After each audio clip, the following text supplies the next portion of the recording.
আগামী ৫-৬ সেপ্টেম্বরের মধ্যে হাতুড়িকে নিয়ে আলোচনায় বসবে বিসিবি কর্তারা। সম্প্রতি পাকিস্তানের বিপক্ষে চলছে দ্বিতীয় টেস্ট। গত বৃহস্পতিবার বিসিবি বোর্ড সভায় বলা হয়েছে, দ্বিতীয় টেস্টের পরই হাতুড়িকে নিয়ে সিদ্ধান্ত নেবে বিসিবি সভাপতি ফারুক আহমেদ। পাকিস্তানের বিপক্ষে টেস্ট সিরিজ শেষ না হলে আবার ভারতের বিপক্ষে দুটি টেস্ট ম্যাচের সিরিজের জন্য প্রস্তুতি হবে টাইগাররা। আগামী 19 সেপ্টেম্বর থেকে ভারতের বিপক্ষে টেস্ট সিরিজ খেলবে বাংলাদেশ। পাকিস্তানের বিপক্ষে প্রথম টেস্টে 10 উইকেটে জয় পেয়েছে টাইগাররা হাতুড়ির নেতৃত্বে পাকিস্তানে টেস্ট সিরিজ খেলছে। প্রথম টেস্ট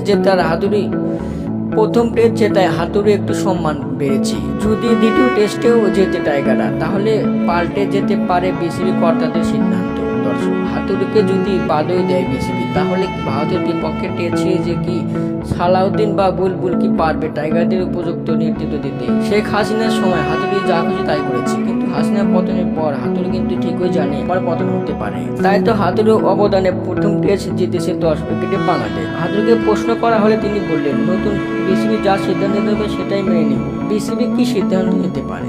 বিডি নিউজ, হৃদয় হাসান।